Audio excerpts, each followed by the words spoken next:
Once we go live, give it a couple minutes, we can share it. I need this just to share right quick. The share is quicker.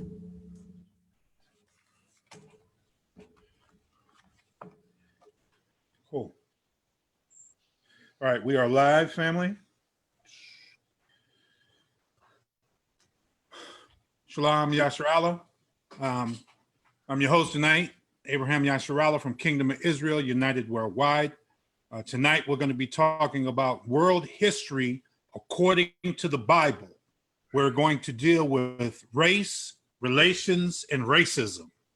Tonight, we're going to go through the Table of Nations and identify the different races that are spread throughout the entire world. If you just give us a couple minutes for us to share and allow people to log in and transfer over to our page, we'll be with you shortly. Thank you. By the way, any of the brothers that are in the class, do we have any volunteer for any of the officers to read for Brother Abraham Yasharallah?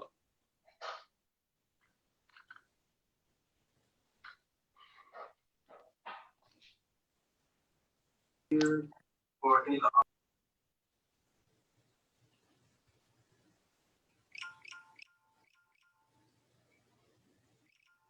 Okay.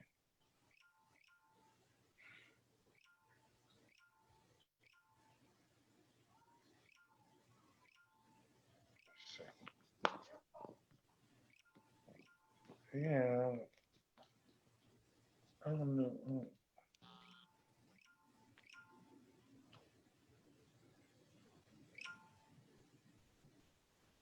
What you check? Check, make sure it's fucked up because you're losing power. Oh.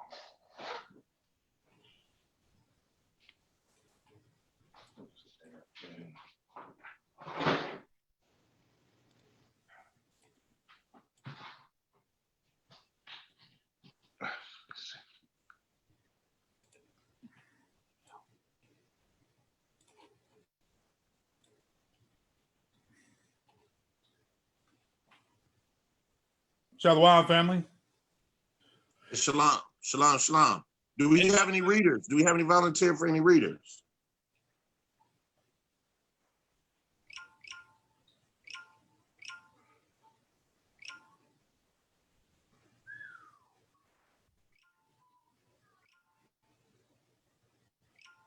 Guess it's gonna be me and you, Abe. We've been riding this way for a while. I'll read. We been.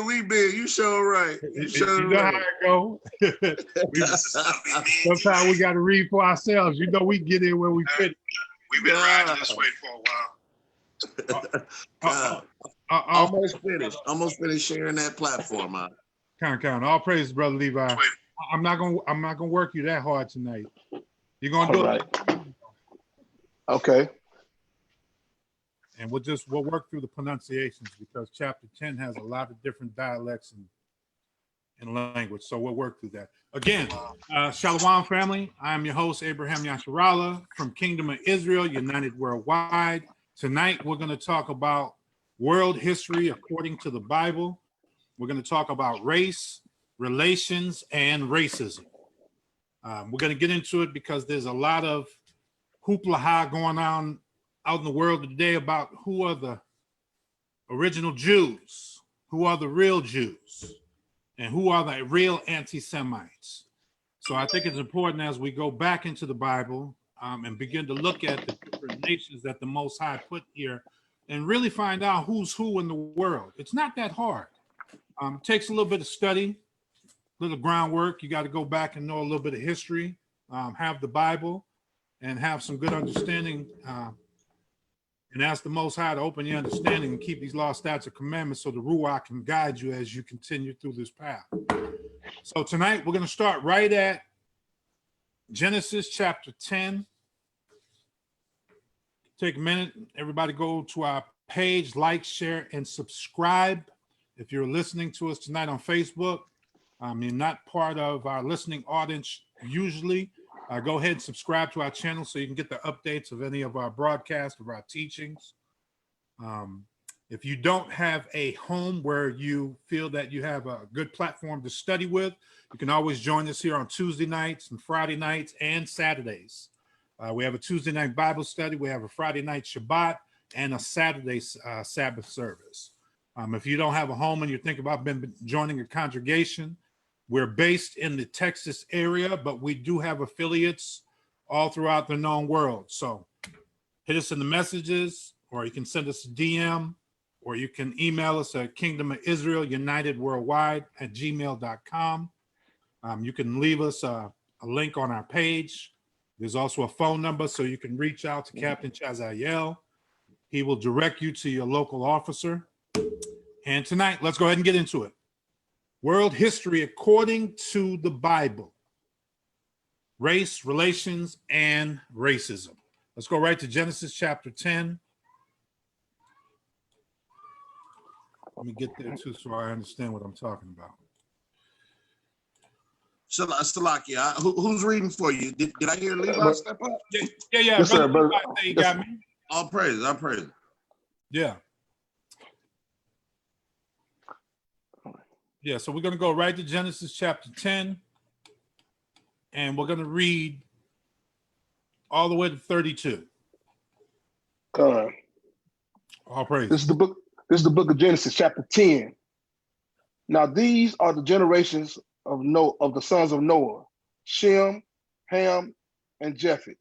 Okay, so hold up right there, Brother Levi. All right, so these are the generations of the sons of Noah, Shem, Ham, and Japheth. We're not going to go back pre-Diluvian. We're coming on this side of the flood because everything before the flood was destroyed. And so we see here that Noah and his 3 sons were the only males on this side of the flood. You had Noah and his sons, Shem, Ham, and Japheth. 4 males, they all had wives. And from here we see, after the Diluvian era, this is where everybody came from in the world. All right, go ahead. And unto them were sons born after the flood. The sons of Japheth, Gomer and Magog, and Madai and Javan, and Tubal and Meshach and Tyrus. And the sons of Gomer, Ashkenaz and Rehoboth and Togarmah. And the sons of Javan, Elisha, Tarshish, Kittim, and Dodadim. By these were the isles of the Gentiles divided in their lands, every one after his tongue, after their families, in their nations. All praises. Hold up right there, verse 5. Okay, so here we see that these are the sons of Japheth. You got Gomer, Magog, Madai, Javan, Tubal, Meshach, and Tyrus. And the sons of them and their grandsons after that. Now we see here in verse 5, it tells us, Salakia. We see here in verse 5 that it tells us, by these were the isles of the Gentiles divided. In their lands, everyone after their own tongue, after their families and their nations. So there's a precedent being set right here. A lot of people skip over verse 5. They just skip right over verse 5 and they go into the generation. But you have to understand this. It said they were divided in their lands, everyone after his tongue, after their families, in their nations. All right, go ahead and continue on, brother. Verse 6. And the sons of Ham, Cush, Mizraim, and Put, and Canaan. Mm-hmm. And the sons of Cush, Seba, and Ramah, and Septaccia. Mm-hmm. And the sons of Ramah, Sheba, and Dedan. Come on, keep going. And Cush begat Nimrod. He began to be a mighty hunter, one in the earth, a mighty one in the earth. And he was a mighty hunter before the Lord.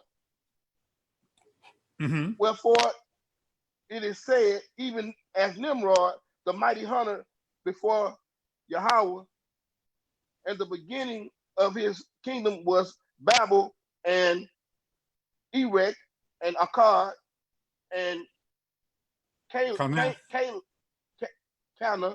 Mm-hmm. and Shinar, and the land of Shinar. And out of the land went forth Ashur and builded Nineveh, Right. and the city of, okay. No, go ahead, finish off. And the city Rehoboth and Caleb. Now you see here in verse 11, they're giving us some cities. Kala. All praises. Yeah. And out of the land went forth Asher and builded Nineveh and the city Rehoboth and Kala. Okay, keep going. And reason between Nineveh and Kala, the same is a great city. Keep going. And Mizraim beget Ludim and Anamim and Lahabim and Nephutim and Patrusim and Casahim, out of whom came Philistim and Kaphtorim. And Canaan beget Sidon, his firstborn, and Het. Right. Keep going. And the Jebusite, and the Amorite, and the Girgashite, and the Hivite, and the Arkite, and the Sinites, and the Arvadite, and the Zemarite, and the Hamathite. Time. And afterward were the families of the Canaanites spread abroad. Keep going. And the border of the Canaanites was from Sidon, as thou comest to Gerar, unto Gaza, as thou goest unto Sodom and Gomorrah, and Admah and Zobim, even unto Lashah. Hold up right there. Now you see we got some more landmarks here. We see that it's in Sidon, it was in Gerar, Gaza, Sodom and Gomorrah, Admah, Zeboim, and Lashah. Those are all cities that are still here today, but they just have different names. So we can use some of those landmarks. Now, did you notice that the sons of Ham was a big, long, super big list versus Japheth? That's going to be interesting later on down the road. Let's go. Verse 20. Verse 20. These are the sons of Ham after their families, after their tongues, in their countries, and in their nations. Right. Unto Shem also, the father of all the children of Eber, the brother of Japheth, the elder, even to him were children born. The children of Shem, Elam, and Ashur, and Ashvazdad, and Lud, and Aram. Keep going. And the children of Aram, Uz, and Hul, and Gather, and Mash. And Arphaxad begat Salah, and Salah begat Eber. And unto Eber were born two sons.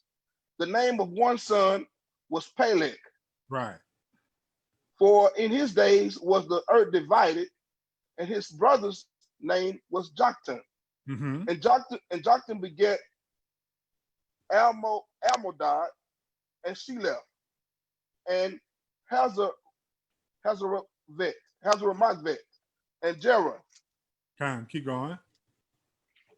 And Hadoram, and Uzziah, and Diklah, and Obal, and Abimael, and Sheba. Keep going. And Ophir, and Havilah, and Jobab. All these were the sons of Joktan. And their dwelling was from Mesha, as thou goest unto Sapphira, a mount of the east. These are the sons of Shem, after their families, after their tongues, in their lands, after their nations. Hold up right there. So we see now that's the conclusion of the sons of Shem and his grandchildren. All right, go ahead and finish it off. Verse 32. These are the families of the sons of Noah after their generations in their nations, and by these were the nations divided in the earth after the flood. Okay, so this is real important in verse 32. So as we're here in Genesis, after the story of creation, after the flood, we see the Most High has separated the nations. He put each people in their own land, separate them, and you see here that their tongues were divided. So they weren't speaking the same language either. So everybody was kind of doing their own thing in their nations, and by these nations divided. It's important to understand that they were divided. Now, if you go back and you look here in Genesis chapter 10, this is what we call the table of nations. Out of this table of nations, there are 18 nations that came from these three sons, from Ham, Shem, and Japheth. Out of those nations, if you count these up, there's 70 different races that you're going to see throughout Genesis chapter 10. I'll go ahead and give you the list of a table of the Gentile nations. If you have a pen and paper, go ahead and write these down. You can find them online. They're not hidden. This is not a secret. I just want you to go ahead and get them. I'm going to list them off for you. I'm going to run them 1 through 18. And this is the table of nations. You have Israel, Edom, Elam, Ashur, Aram, Ishmael, Moab, Ammon,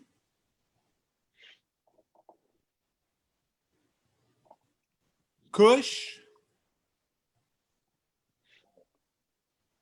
Mizraim,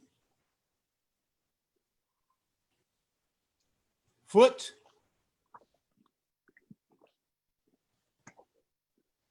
Canaan, Gomar, Magog, Javan, Ashkenaz, Tarshish,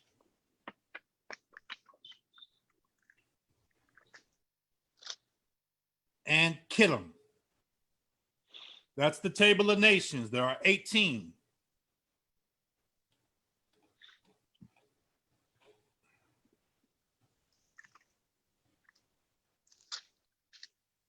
Again, so here we see after the flood, we have the generation splitting off from Ham, Shem, and Japheth. And from these three sons, all the nations of the earth came from.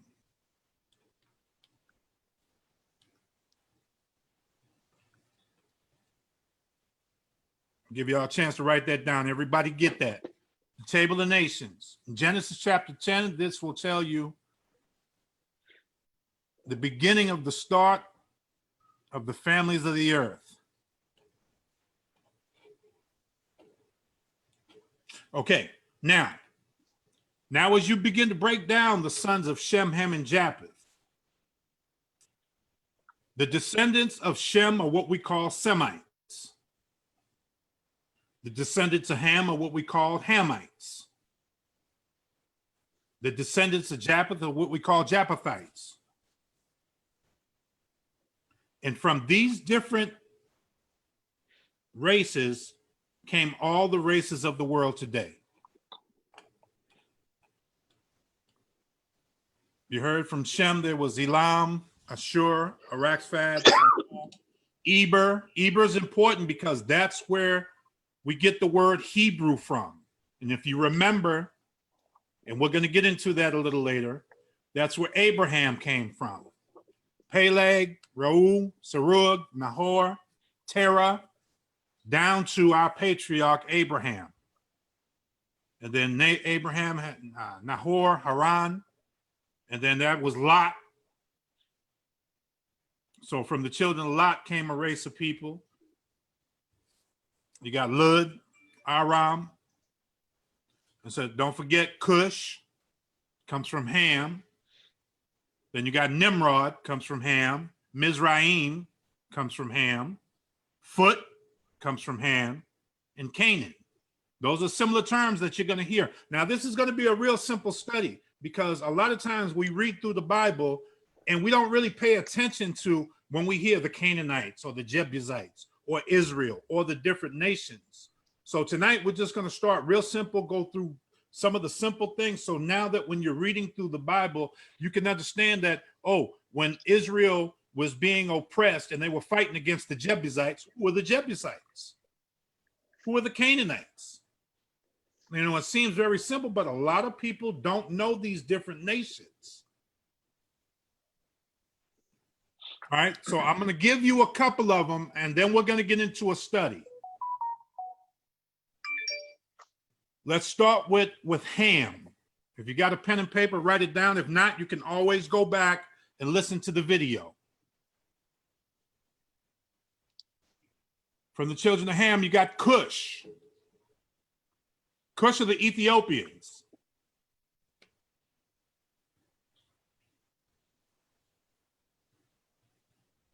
Nimrod was from Babylon.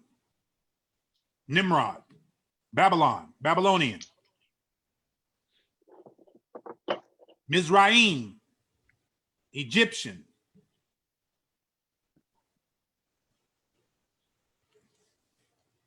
Then Foot is from that country over there, Libya.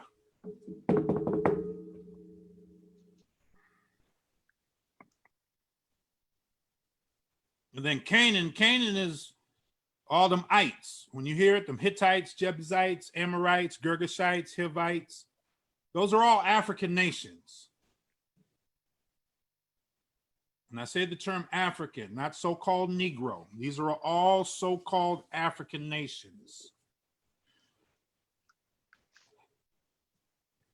Let's deal a little bit with Japheth. I'm just going to give you a little bit of groundwork. So when we get ready to go through this study, I'm getting ready to take you through in Daniel, as we break down the different empires, you'll have a little bit of understanding of who's who. Because a lot of time you hear, oh, during the Babylonian captivity, well, you just hear Babylonian. You don't even know who the Babylons were. Who was their king? And see, then you could begin to see and understand the race, the relations between the tribes, and the racism, and how far it goes back to the Semites, the real Israelites, not them so-called people over there in Jerusalem right now. And we're going to find that out probably in study 3. All right, so Japheth. If you get into Japheth and you go into Gomar, Gomar is Germany. That's them, you know, Germany. Then you get into Ashkenaz, which is Germany, Saxons, Scandinavia. You got Togarmars, Armenians, but I'm only going to deal with the main ones. Magog. When you hear that term, you know, I think it was maybe 10 years ago that in Georgia, Russia, they had started a little war. There's a place called Georgia, Russia. That's where Magog is. In Georgia, over there, in the Scythian Mountains. Then you got Madai, who is the Medes, the Aryans. You got Javan, who's the Greeks. Pay attention to this one, Kittim. They're from over there in Cyprus. That's going to be important later. You got Tubal and Meshach. They're over there in Russia, what we call Moscow, somewhere up in that area. And then Tyrus, he's from Thrace. Teutrons, that's over there north of Italy. All right, so now let's take a look at some of the history of the empires, and then we're going to kind of fit in some of these different people. Let's go right to Daniel chapter 2. And we're going to start right at verse 1, and we're going to read through 5. All right, this is the book of Daniel, chapter 2, verse 1. And in the second year of the reign of Nebuchadnezzar, dreamed dreams, wherewith his spirit was troubled, and his sleep brake from him. Then the king commanded to all the magicians and astrologers and sorcerers and the Chaldeans for to show the king his dreams. Mm-hmm. So they came and stood before the king. And the king said unto them, I have dreamed a dream, and my spirit was troubled to know the dream. Then spake the Chaldeans to the king in Syriac, O king, live forever. Tell thy servants the dream, and we will show thee interpretation. Right. The king answered and said to the Chaldeans, the thing is gone from me. If ye will not make known unto me the dream with the interpretation thereof, ye shall be cut in pieces, and your houses shall be made a dunghill. And dunghill. So here we see that he's having a dream and his spirit is troubled, and he's trying to get the interpretation. Skip down to verse 10 and read through 12.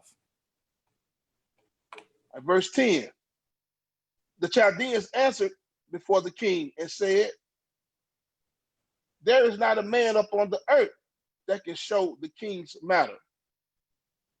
Therefore, there is no king, lord, nor ruler that asks such things at any magician or astrologer or Chaldean. Mm-hmm. And it is a rare thing that the king require it.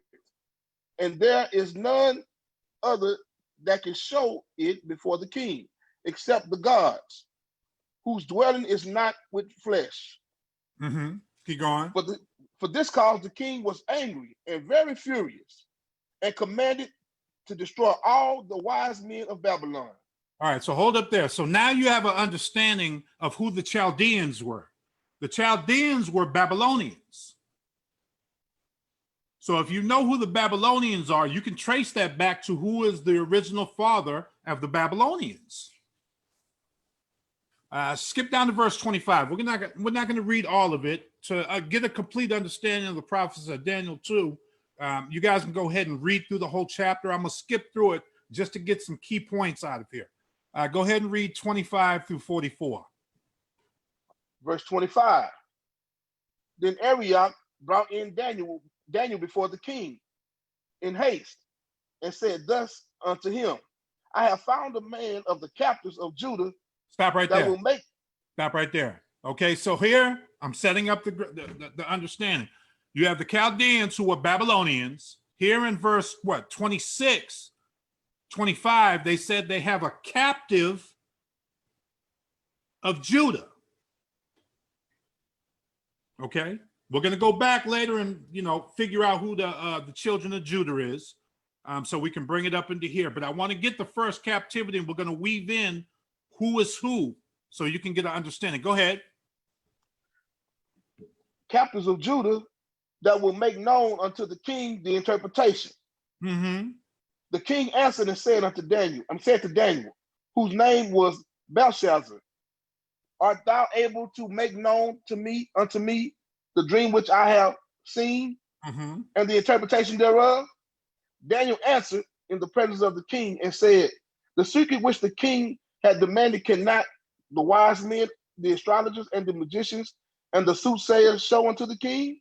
Hold up right there. I just got to interpret that because, listen, they call every witch, warlock, tarot card reader, dice shooter, backhouse card man they can find. Somebody had to interpret the king's dream.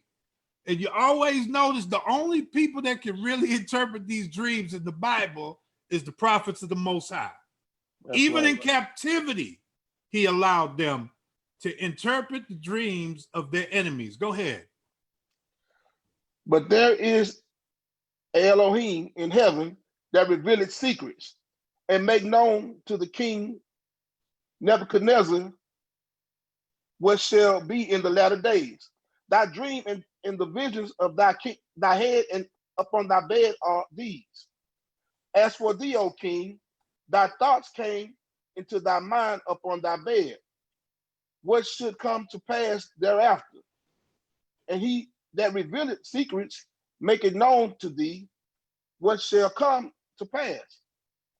But as for me, this secret is not revealed to me for any wisdom that I have more than any living, but for their sakes that shall make known, for their sakes that shall make known the interpretation to the king, and that thou mightest know the thoughts of thy heart. Thou, O king, sawest, and behold, a great image. This great image, whose brightness was excellent, stood before thee, and the form thereof was terrible. Keep going. The image's head was of fine gold, Fine his gold. breast and his arms of silver, his belly and his thighs of brass, his legs of iron, his feet of part of iron and part of clay. Hold up right there. Now, I know this is all familiar to a lot of us that have read through Daniel 2. You see the image of the man. He's given the different description of what the different parts of this man is made of. But for some of us online and in the class, they've never heard this breakdown before. So I'm going to go ahead and read through it so they can get understanding, because some people may have never even read through Daniel chapter 2 before. So let's pick right up at 32. 32. The image's head was out of fine gold, his breast and his arms of silver, right? His belly and his thighs of brass, his legs of iron, his feet part of iron and part of clay. Thou sawest till that was Thou sawest till that a stone was cut out without hands, which smote the image upon the feet that were iron and clay, and break them into pieces. Then was the iron and the clay, the brass, the silver, and the gold broken to pieces together. And because like the shaft of the summer threshing floors, and the wind carried them away, that no place was found for them. And the stone that smote the image became a great mountain, filled the whole earth. All right, so hold up right there. Let me give you a break from reading. So here's what we have. We got an image that's made up of different things, and you see a stone coming down and striking this image in the foot and scattering the pieces. And it says that there was nowhere for them to be found. See, all this is prophecy, and it's important to understand this. As we go through this, we're going to show you who these different nations are, who these people are, and it's important to understand, because as we begin to look at race, relations, and racism here in America, we have to look at who are the world powers that we dealt with through history. And finding out who are those world powers that we dealt with throughout history, we'll be able to find out who's in power today and who the people are of today. That's why when we start the study, we go all the way back to the beginning. Go ahead and continue, my brother. Verse 36. This is the dream, and we will tell the interpretation thereof before the king. Thou, O king, art a king of kings. For the Elohim of heaven had given thee a kingdom, power, strength, and glory. And wheresoever the children of men dwell, the beasts of the field and the fowls of the heaven had he given into thine hand, and had made thee ruler over all of them. Thou art this head of gold. Stop right there. So we see here, there's two key points here that I want you to pay attention to. One, we have to understand that the Most High gave him the kingdom of Babylon. He didn't take it. The Most High set him up. He gave it to him. Second, they're telling us here that he is the head of gold. The kingdom of Babylon is the head of gold, right there at 38. Go ahead and read 39. Verse 39. And after thee shall arise another kingdom inferior to thee, and another third kingdom of brass, which shall bear rule over the earth, over all the earth. And the fourth kingdom shall be strong as iron, for as much as iron breaketh into pieces and subdueth all things. And as iron that breaketh all these, shall it break into pieces and bruise.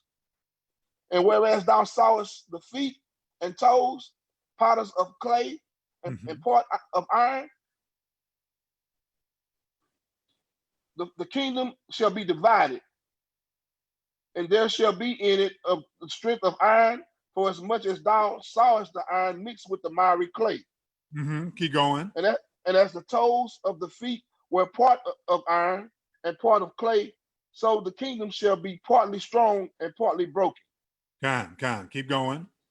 And whereas thou sawest iron mixed with miry clay, they shall mingle themselves with the seed of men, but they shall not cleave to one another, even as iron is not mixed with clay.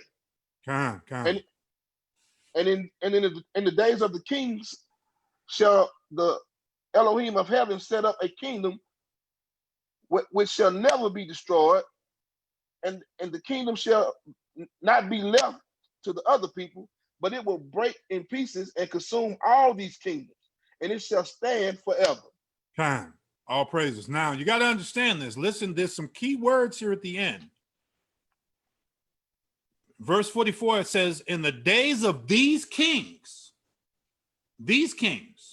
So he lets you know in this prophecy in Daniel 2, and a lot of people, they skip right over this. In the days of Nebuchadnezzar here, it showed that he was the first king. Here in verse 44, it says, and in the days of these kings shall the Elohim of heaven set up a kingdom which shall never be destroyed, and the kingdom shall not be left to other people, but it shall break in pieces and consume all these kingdoms, and it shall stand forever. So we see here the prophecy in Daniel speaks of a last kingdom that's going to consume all the other kingdoms, and it's going to stand forever. And this prophecy started with the Babylonians. The Babylonians go back to Nimrod. Nimrod comes from where? Ham. So this first kingdom that was a world power, because at this time they ruled what they call the known world. If you go back up in the verses, it shows you that. They were the first kingdom, the Babylons. We're not talking about the Egyptians, remember? We're not talking about them. We're starting here. We know that we went into captivity in Egypt and we came out. We went in 70 souls and came out over 400,000. Those were all destroyed in the wilderness. Now we're here on this side, and you see Noah's grandson through Ham, Nimrod, is ruling the world at this time. And you see that Nimrod had Judah in captivity because Daniel had to come up and interpret the dream for him. Okay? So now I'm going to give you a couple key phrases so you can get some understanding. The image in the representation that you're looking at is what we would call the heathen Gentile nations. The image that we're looking at. It's the rest of the world. It's not Israel. Okay? The stone that came down and broke and destroyed all the kingdoms of the world, that stone that came down and hit him in the foot, that's Christ. That's the last kingdom. When Christ comes back and destroys all the kingdoms of the world, he's going to set his kingdom up, and it's going to be a kingdom forever. Okay? These kings, which make the 10 toes, are what we call, write this down if you got a pen, the Western European Union. It's called the WEU, W-E-U.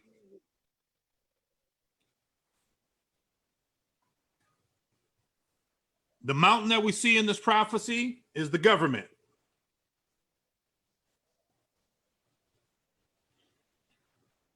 Nebuchadnezzar at this time was the first man to rule what we call the so-called world unopposed. Okay? Nimrod, he set up the first, temple and buildings and everything, but he didn't rule what we call the first known world. Nebuchadnezzar did.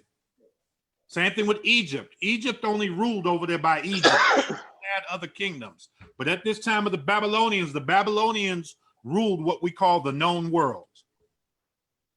So here we starting off Babylonians, which are the children of Ham, and dealing with Judah, the children of Shem. So we already see this dealing right now. Let's go to Daniel chapter 7, and we start right at verse 1. So we know that the head of this beast image we're looking at is Babylon. Write that down. Don't forget it. The head of gold on this beast is Babylon. Okay, let's go. This is the book of Daniel, chapter 7, verse 1. In the first year of Belshazzar, king of Babylon, Daniel had a dream and visions of his head upon his bed. Then he wrote the dream and told the sum of the matters. Daniel spake and said, I saw in my vision by night, and behold, the four winds of heaven strove upon the great sea, and four great beasts came from the sea, came up from the sea, diverse one from another. The first one was like a lion and had eagle's wings. I beheld till the wings thereof were plucked, and it was lifted up from the earth and made stand upon the feet as a man, and a man's heart was given to it. And behold, another beast, a second, like to a bear, and it raised up itself on one side, and it had 3 ribs in the mouth of it, between the teeth of it. And they said thus unto it, Arise, devour much flesh. After this I beheld, and lo, another, like a leopard, which had upon the back of it 4 wings of a fowl. The beast had also 4 heads, and dominion was given to it. After this I saw in the night visions, and behold, a 4th beast, dreadful and terrible, and strong exceedingly, and it had great iron teeth, and it devoured and brake in pieces, and stamped the residue with the feet of it. And it was diverse from all the beasts which were before it, and it had 10 horns. You can stop right there. Okay, so now this is Daniel chapter 7. We've moved on from Daniel chapter 2, where we saw the formation of this beast. Now here in this prophecy here, we have another beast which Daniel is describing to Belshazzar. Belshazzar is Nebuchadnezzar's son. He's ruling now. Okay? So Belshazzar is Nebuchadnezzar's son.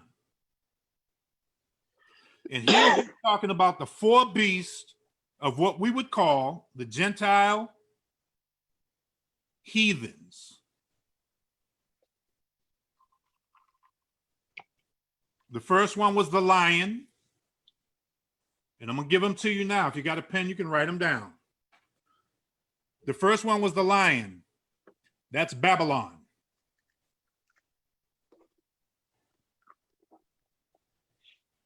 The next one, the bear and the ram.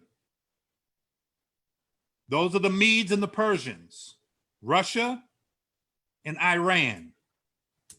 The Medes are Russia, the Persians are Iran.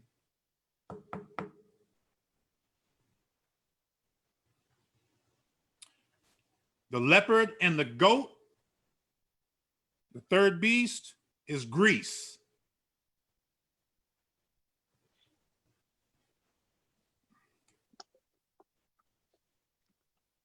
And the last, the terrible beast, is Rome.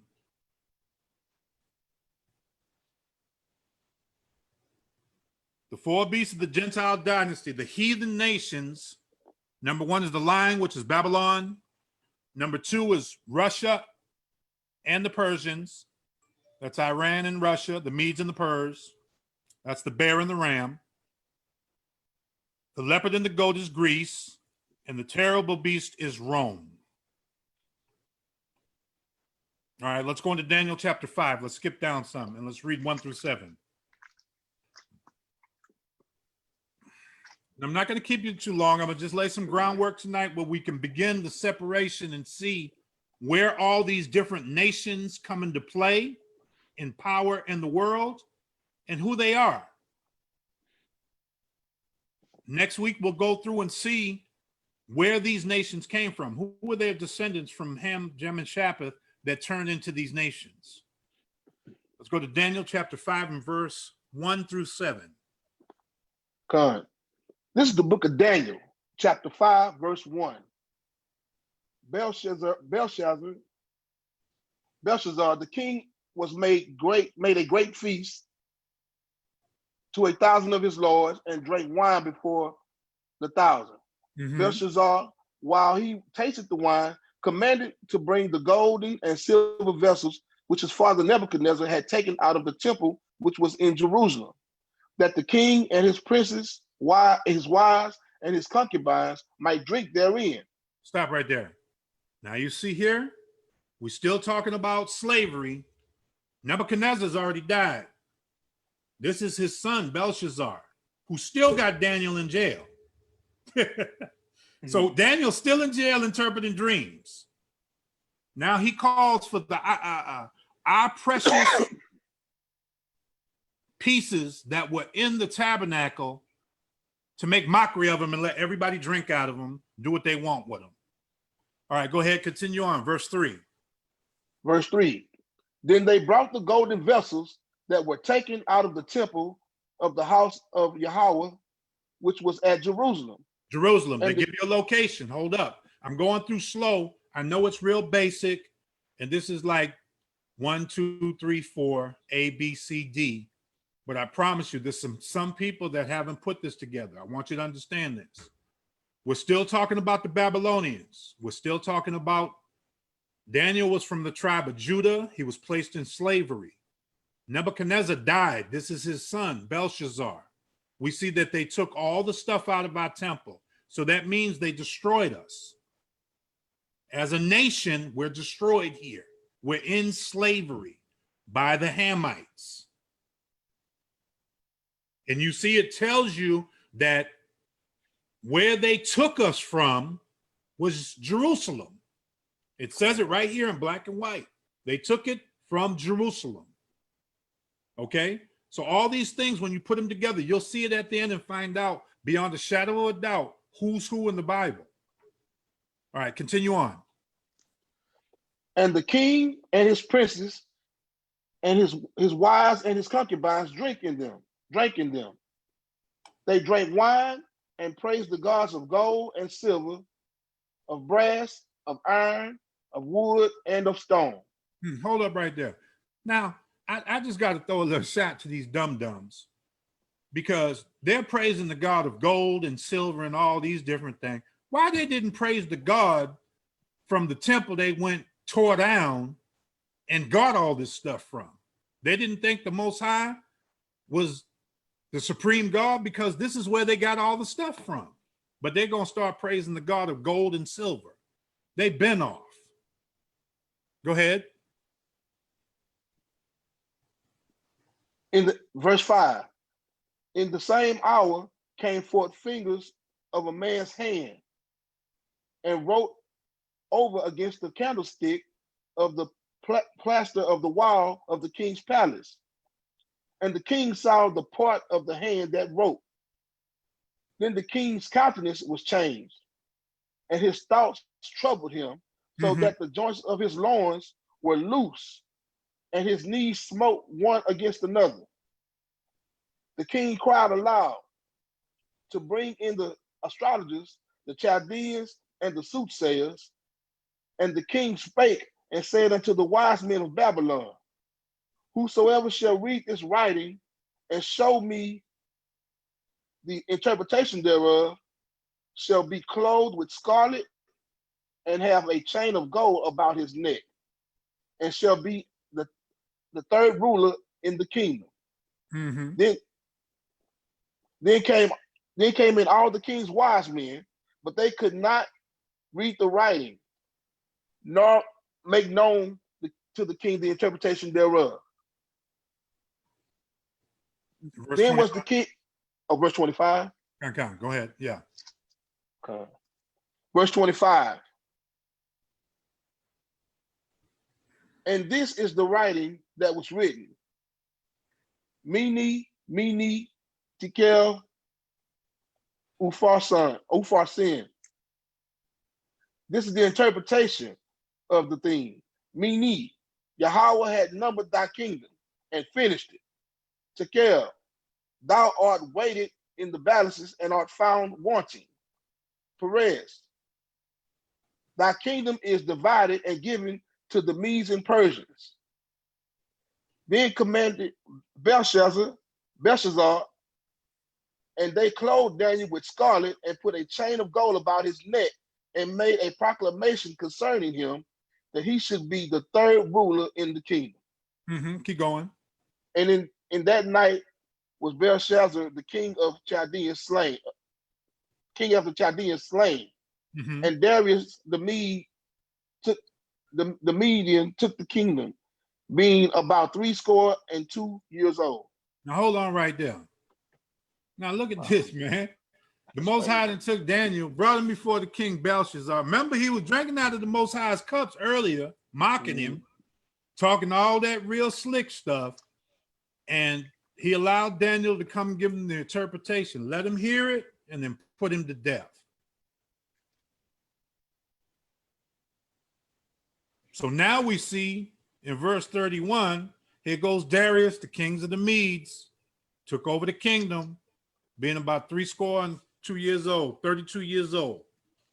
Belshazzar and the subjects praised the Most High of gold and silver.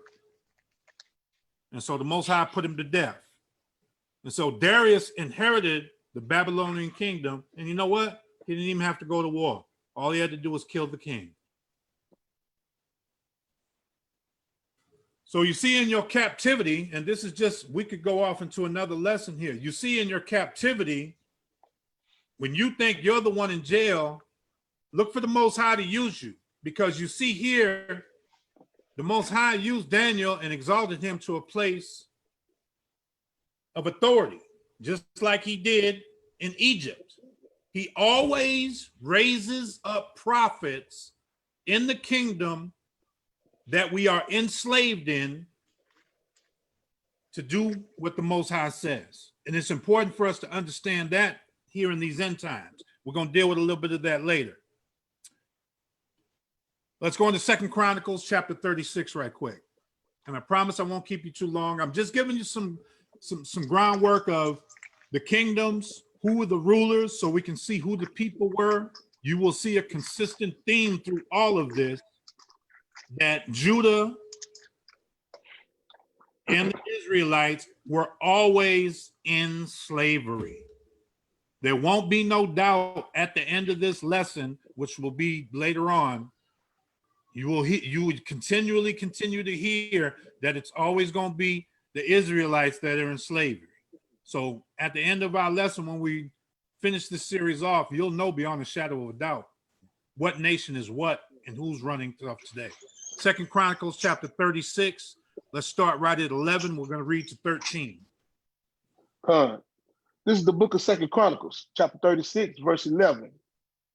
Zedekiah was 120 years old when he began to reign, and reigned 11 years in Jerusalem. And he did that which was evil in the sight of Yahweh, his power, but humbled not himself before Jeremiah the prophet, speaking from the mouth of the Most High. All right, hold on. So I just want to throw this in. These were kings running. You remember, Israel was never supposed to have kings. We asked for kings. The Most High always used prophets. So here we got another king doing something he ain't supposed to be doing, and he didn't listen to Jeremiah the prophet. Just like when you use these words, and this is going to be important for our soldiers when we go to the streets and we doing warfare out there. Your words, when you have the Ruach from the Most High, they have power. So you have to understand that when you using this word and you proclaiming this gospel and you preaching to them streets, you got to understand that those words have power. Okay, let's go. Verse 13. Verse 13. And he also rebelled against King Nebuchadnezzar, who had made him swear by Yahweh, but he stiffened his neck and hardened his heart and turning unto the Most High God of Israel. Let's read 13 again. Slow down. And he rebelled against King Nebuchadnezzar, who had made him swear by Yahweh, but he stiffened his neck and hardened his heart from turning unto the Lord, unto Yahweh, the Most High God of Israel. Kind. So you see here, he hardened his heart and he turned himself from the Most High of Israel. Skip down to verse 17. Let's take a look and see what happened. Verse 17. Therefore, he brought upon the king of the Chaldees, who slew their young men with the sword in the house of the sanctuary, of their sanctuary, and had no compassion upon the young men or maiden, old man, or him that stooped for age. He gave them all into his hand. Hold up. So you see here, the Most High, he used another nation to come, and it said just like that. You'll see this prophecy throughout Bible too. I'm not going to go get the precept for it, but you see here, it said he had no compassion upon the young man or maiden, old man, or him that stood of age. They killed them all. And that's what he said. They won't regard the young or old. They just kill them all. Okay, go ahead. And all the vessels of the house of Yahweh, great and small, and the treasures of the house of the Elohim, and the treasures of the king and of his princes, all of these he brought to Babylon. Okay, so we see here, now this is where we find out the story of Babylon, how Babylon came into power. I just went back so we could see where all this goes to. Okay, so now it went into Babylon. Let's go ahead and read verse 19. Verse 19. And they burnt the house of Yahweh and break down the wall of Jerusalem and burnt all the palaces thereof with fire and destroyed all the godly vessels thereof. Keep going. And them that had escaped from the sword carried he away to Babylon, where they were service to him and his sons until the reign of the kingdom of Persia. Keep going. To fulfill the word of the Most High by the mouth of Jeremiah, until the land that had enjoyed her Sabbath. For as long as she lay desolate, she kept Sabbath, to fulfill 70 years. Keep going. Now in the first year of Cyrus, king of Persia, that the word of Yahweh spoken by the mouth of Jeremiah might be accomplished. The Elohim, the Most High, stirred up the spirit of Cyrus, the king of Persia, that he made a proclamation throughout all the kingdom and put it also in the writing, saying, thus said Cyrus, king of Persia, all the kingdoms of the earth had the Elohim, at the Most High God of heaven given me, and he had charged me to build him a house in Jerusalem, which is in Judah. Who is there among you, you of all his people? The Most High, his Elohim, be with him and let him go up. All right, so hold up. So the king of the Chaldees, don't forget, was Nebuchadnezzar. All right. So we see here that they're getting ready to build the kingdom. This is all before we got into the Chaldees, and we see that. All right, let's go into Ezra chapter 1. This is the book of Ezra, chapter 1, verse 1. Now, in the first year of Cyrus, king of Persia, that the word of the Most High by the mouth of Jeremiah might be fulfilled, the Most High stirred up the spirit of Cyrus, the king of Persia, that he made a proclamation throughout all his kingdom, and put it also in writing, saying, Thus says Cyrus, the king of Persia, the Elohim, Yahweh of heaven, had given me all of the kingdoms of the earth and had charged me to build him a house at Jerusalem, which is in Judah. Who is there among you of all his people? His Elohim be with him, and let him go up to Jerusalem, which is in Judah, and build the house of the Most High God of Israel. He is the Elohim which is in Israel. And whosoever remaineth in the place, in any place where he shall join it, let the men of his place help him with silver and with gold and with goods and with beasts, beside the free will offering for the house of the Most High that is in Jerusalem. Then rose up the chief of the fathers of Judah and Benjamin, and the priests and the Levites, with all them whose spirit Yahweh had raised to go up to build the house to the Most High, which is in Jerusalem. So we see here that during Darius, that they rebuilt the temple, they called for everybody to bring them gold. So we see who's in the land here. So we see Judah, Benjamin, and the priests, the Levites, were here at the time before Nebuchadnezzar became king. And so those are the ones that went into slavery, okay? So let me give you a little footnote to this so you can get an understanding of what we're reading right here. The 10 tribes of Israel, Ephraim, Manasseh, Benjamin, not Benjamin and them, Reuben, Simeon, Gad, they all left with Jeroboam. Okay, at this time, the 10 tribes of Israel left with Jeroboam. This is after King Saul, when the kingdom split, southern tribe and the northern tribe split. The 10 tribes left with Jeroboam, leaving 2 with Judah and Jerusalem, the tribe of Benjamin and the tribe of Levi. Okay? All right, so let's go to Ezra chapter 2 and read verse 1. This is the book of Ezra, chapter 2, verse 1. Now these are the children of the province that went up out of the captivity, of those which had been carried away, whom Nebuchadnezzar, the king of Babylon, had carried away into Babylon, and came again unto Jerusalem and Judah, everyone unto his own, to his city,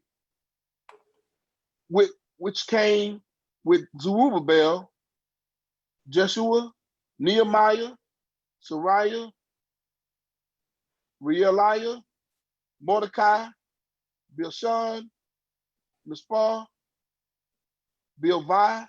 I just wanted you to read a few of them because you ain't got to read all of them because there's a lot. But so they're giving you some names of different people. Okay. Now, later on, when we go back and match these names up back to the table of nations, when we break down the children of Shem, Ham, and Japheth, and we go back and you'll see who these people are throughout that. Okay. Skip down to verse 64 right quick. Verse 64, the whole congregation together was 42,303 score. Besides their servants and their maids, of whom there were 7,337, and there were among them 200 singers, singing men and singing women.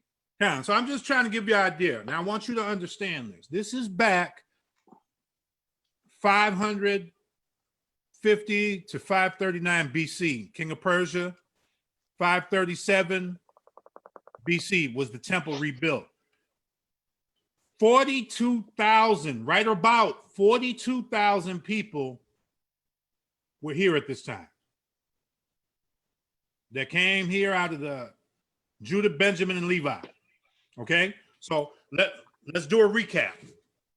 Here we're talking about the first beast, which was the man that had the head of gold. We saw the second beast that came and had the 4 beasts, which was the Gentile dynasty.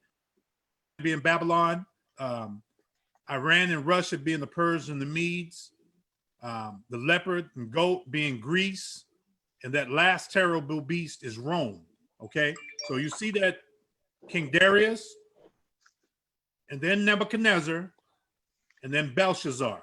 So this is the Babylonian captivity, and it's about 9:30. So we're going to stop there tonight. So I just want you to see the first world power that we're talking about is Babylon. And you see that we're in slavery. This is the Hamites taking the Israelites and putting them in slavery.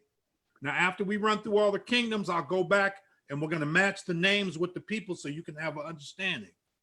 So tonight, I appreciate you tuning in with us tonight. This is the Kingdom of Israel, United Worldwide. I'm your host, Abraham Yasharallah. Tonight, we're talking about world history according to the Bible. We're talking about race, relations, and racism, because there's been a lot of talk about racism in the world today, about being anti-Semitic. So if the term anti-Semitic is being thrown around today, Salakia, on TV and all social media, we need to find out who are the original Shemites. We need to find out who are the Hamites. We need to find out who are the Japhethites. That's right. It's important for us to do that. So if you guys got any questions or you want to ask anything, now you can go ahead and open your mics. Brother Chezael, if you have anything to add, Brother William, if you had anything to add. Hey, look, you know you're going into the rabbit's hole with this one. You know that, right? I told you. Yeah. I figured I had to start with the kingdoms and then we'll backtrack to the people, because I didn't want to do the people first, because if I just went through all the people and gave you the names and locations, they still wouldn't know what the kingdoms were. Now, if we could do something, I just wanted to bring something real quick. Go ahead. Out, and it's just going to cusp a little bit in the Babylon and Timbuktu. All right, we're going to use an extra biblical source real quick just to bring something out. I don't know if you got one on your screen. I don't know if you have one to share on the screen. No, but I'll find it. Did you? Okay, we're gonna go and just in case brethren are looking for what I'm talking about, it's this one by Windsor Rudolph. Okay, everybody should just have this one. As as a brother who's a historian, did some research. He brought out a lot of good ancient historical facts. And if you could, my brother, if you could turn to page 14 and 15. Gotcha. And I'm just going to read one. I'm just going to read one paragraph. Okay. And I'm going to save the rest. Yeah. Yes, sir. I'm going to go to that last paragraph on page 14, and where it starts at there. There you go. Okay. All praises. And I'm going to go ahead and read it. There are many nations that are not designated by their true nationality. For example, here's the example. It's always the example. The white Australians came from England, but those Englishmen who lived in Australia do not call themselves by their ancestral name. They call themselves by the name of the country which they colonized, which is Australia. The people of Australia are represented to the United Nations. The brother brought out the Western EU. He brought that out, right? Check this out.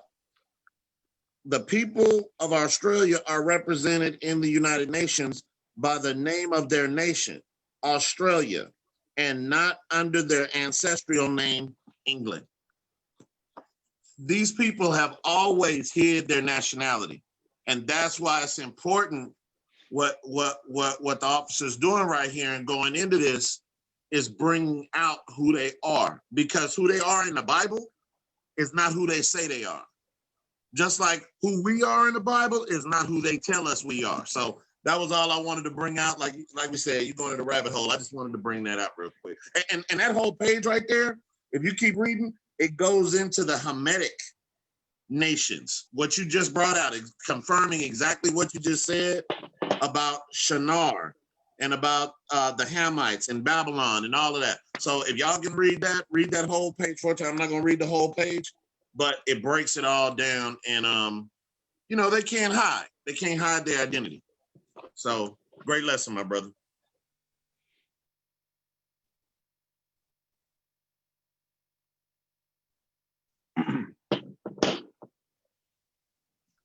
You muted, up. Yeah, Salakia. I was going to give this to them next week, but I'm going to go ahead and give it to them now so that they can put it into their mix as we go through the study. The WEU is 10 nations. If you have a pen, write these down. If not, come back and listen to them and write them down. The very first one is the one the brother was talking about, Britain. The Britons. If you know history, world history, you'll go back and you look over there in England, in that area, it was the Britons that occupied that land over there. Okay, that's number one. Number two is France. Number three is Spain. Number four is Italy. Number five is Germany. And the reason why I'm giving you the list, I want you guys to understand, as we're going through this lesson, you'll see these different nations all had us in slavery. So if they had, well, I can't give it away, but I'm just saying, if all these nations had us in slavery, then what nation are we if we're not listed? Germany.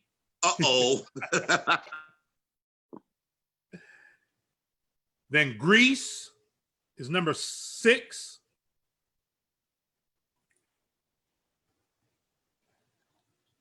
Turkey.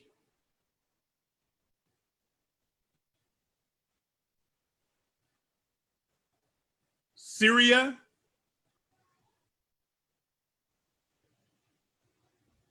And / Iran. Egypt.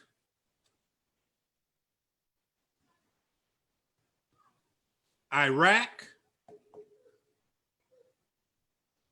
And guess what the last one is? Coincidentally, listen to this. It's the last country that I'm listing, and it's the one the United States is trying to go to war with right now. Iran.